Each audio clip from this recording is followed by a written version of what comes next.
자, 방금 전까지 우리 k가 0이 아닌 유리함수 y는 x분의 k 이 함수의 그래프와 성질에 대해서 자세하게 살펴봤죠.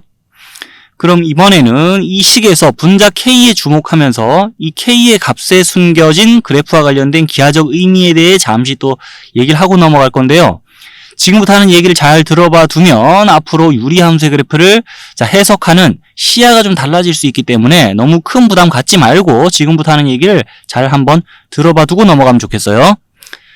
자, 그럼 무슨 얘기할지 바로 이 그래프 보면서 얘기 시작해 보는데 y는 x분의 k라는 함수의 그래프가 k가 양수면은 이런 식으로 그려지죠. 물론 이쪽 편에도 그래프가 그려지겠지만은 지금은 이 그래프를 1사분면 쪽만 좀 강조해서 그려놨습니다. 그리고 이 그래프 위에서 점을 하나 잡을게요.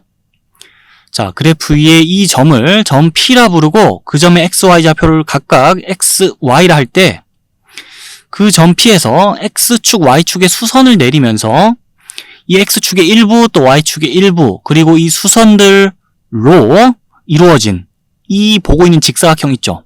이 직사각형의 넓이를 지금부터 생각을 해볼 건데 이 직사각형의 넓이는요. 자, 이 직사각형의 가로 길이, 세로 길이를 알면 그냥 그 가로 길이와 세로 길이를 곱해서 계산할 수 있잖아요. 그리고 이 보고 있는 직사각형의 가로 길이, 세로 길이는 각각 이 점 P의 X좌표, Y좌표이기 때문에 지금은 이 X와 Y를 곱하면 넓이가 계산되네요. 그 상황에서 앞서서도 이 함수식을 변형해 봤지만 자, 지금도 이 함수식 변형해 보면 이렇게 변형이 될 거고 이 식을 보면서 생각할 수 있는 거는 이 함수의 그래프 위에 점의 XY 좌표 간의 곱이 늘 K로 그 값이 일정할 수밖에 없어요. 그렇기 때문에 지금 보고 있는 이 직사각형의 넓이도 K로 계산될 수밖에 없습니다. 그러면요, 이 함수의 그래프 위에서 자, 점 P 말고 다른 데다가 점을 하나 더 잡아볼게요. 그리고 그 점을 Q라 할 때 그 점 Q에서도 X축, Y축에 수선 내리면서 이런 식으로 자, 직사각형 만들어 보면 보고 있는 이 직사각형의 넓이는 얼마일까요? 또 K이겠죠. 점 Q의 X좌표와 Y좌표 간의 곱도 K일 수밖에 없기 때문에 그런 식으로 생각하면은 자, 이 유리함수의 그래프 위에 임의의 점에서 X축, Y축에 수선 내리면서 이와 같은 방식으로 만들어진 직사각형의 넓이는 매번 K일 수밖에 없고 그래서 K가 곧 이 분자에 위치한 이 K가 곧 직사각형의 넓이다라고 생각할 수 있겠습니다.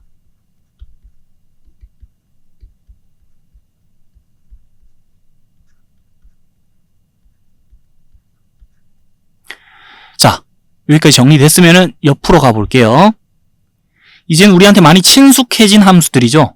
y는 x분의 1, x분의 2, x분의 3 이 함수의 그래프가 여기 차례대로 그려져 있는데 또 그림을 1사분면 쪽만 강조해서 그려놨습니다. 그러면서 여기 있는 곡선들하고도 여기서처럼 직사각형 쭉 만들어 나가 볼 건데 뭐 직사각형을 아무 방향으로나 그려도 상관없겠지만 그림의 일관성을 위해서 자, 직선 yx라는 보조선을 좀 그어놓고요. 이 직선 yx의 일부와 이 곡선들이 만나는 지점 보면서 그 각각의 교점에서 x축, y축에 수선 내리면서 여기서처럼 직사각형을 만들어 나가 보면은 이때 그려진 직사각형은 전부 정사각형이겠죠. 자, 보고 있는 이 보조선이 직선 yx의 일부이고 그러면서 이 보조선과 그 함수의 그래프가 만나는 지점의 x, y 좌표는 다 같을 거잖아요. 그래서 이 직사각형들이 전부 정사각형인데 뭐 직사각형이든 정사각형이든 그런 거 상관없이 지금 이 사각형의 넓이를 좀 비교를 해봅시다. 그러면요, 제일 안쪽 사각형의 넓이는 1이겠고 그 다음 그 바로 바깥쪽 사각형의 넓이는 2이겠고 제일 바깥쪽 사각형의 넓이는 3이겠죠. K가 곧 직사각형의 넓이인 거 자, 살펴봤으니 이 분자에 올라와 있는 상수 보면서 사각형의 넓이 바로 대답할 수 있는 상황에서 우리가 앞서서 이런 내용 공부했습니다. K가 양수인 경우에 대해 지금 얘기하고 있는데 자, K의 값이 커질수록 이때는 유리함수의 그래프가 원점에서부터 멀어질 수밖에 없다는 거 공부했었죠. 자, 직전에 공부한 내용이니까 이 내용이 벌써 가물가물하게 느껴지면 안 되겠습니다. 근데 이 공부했던 내용을 자, 지금 살펴보고 있는 K의 기하적 의미와 함께 또 연결지어서 생각해 볼 수 있는데 이 K의 값이 곧 직사각형의 넓이니까 K가 커진다는 건 이 사각형의 넓이가 커진다는 뜻이고, 자, 그럼 K의 값이 커질 때 이 사각형의 넓이가 더 커지기 위해, 더 넓은 공간이 확보되기 위해서 이 유리함수의 그래프가 원점에서부터 멀어지면서 좌표 평면의 바깥쪽으로 밀려나는 게 당연하다. 이렇게도 우리가 공부했던 내용을 지금 살펴보고 있는 K 기하적 의미와 함께 연결되어 생각해 볼 수 있는 거예요. 자, 그리고 나서 K가 음수인 경우에 대해서도 예를 하나 들어볼게요. 이 함수를 예로 듭시다. 이 함수의 그래프 위에 임의의 점에서 또 X축, Y축의 수선 내리고 여기서처럼 직사각형 만들어 보면요. 그 직사각형의 넓이는 이번에 얼마일까요? 설마 지금 K가 마이너스 2라 그래서 이 사각형의 넓이는 마이너스 2다라고 대답하진 않겠죠. 사각형의 넓이는 양수니까. 자, 그러면서 이 사각형의 넓이는 2겠는데 그거를 자, 어떻게 우리가 생각해 줄 수 있겠냐. 이 y는 x분의 2라는 함수의 그래프가 이 좌표 평면 위에도 그려져 있다고 상상을 해봅시다.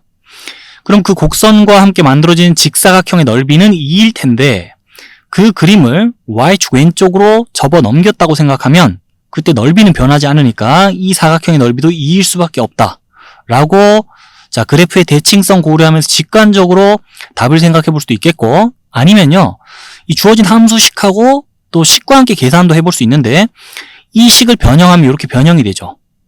그러면서 이 직사각형의 가로 길이를 a, 세로 길이를 b라고 할 때 자, 이 점의 x좌표는 마이너스 a, y좌표는 b일 거고 그 마이너스 a와 b를 곱한 마이너스 ab는 값이 마이너스 2잖아요. 마이너스 ab가 마이너스 2면 ab는 2일 테니까 이 직사각형의 넓이는 2다라고 자 주어진 식과 함께도 우리가 똑같은 결론을 얻어줄 수 있습니다. 여하튼 우리가 이렇게 K가 음수인 경우까지 살펴보다 보니까 자 직전에 얘기하던 내용을 좀 정정할 필요가 있겠죠. 앞서 우리가 이 유리함수의 그래프에 대해서 K가 양수인 경우, 음수인 경우 모두 토탈에서 얘기하기 위해서 자 그냥 K의 값이 커질수록 유리함수의 그래프가 원점에서 멀어진다고 하지 않았잖아요.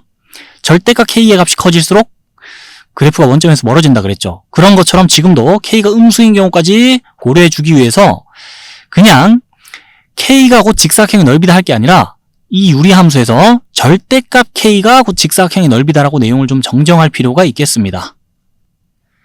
유리함수의 그래프의 비밀, K의 기하적 의미라는 타이틀을 다루고 이 화면과 함께 얘기해본 내용을 핵심만 압축하자면은 그냥 이 문장으로 그 핵심을 압축해버릴 수 있겠는데 자 K가 양수일 때 음수일 때 통틀어가지고 얘기가 통하도록 여기 절대값 기호 씌워주면서 이제 이 말의 의미가 무슨 말인지 알겠다 싶다면요 다음으로 넘어갈 준비가 된 거예요.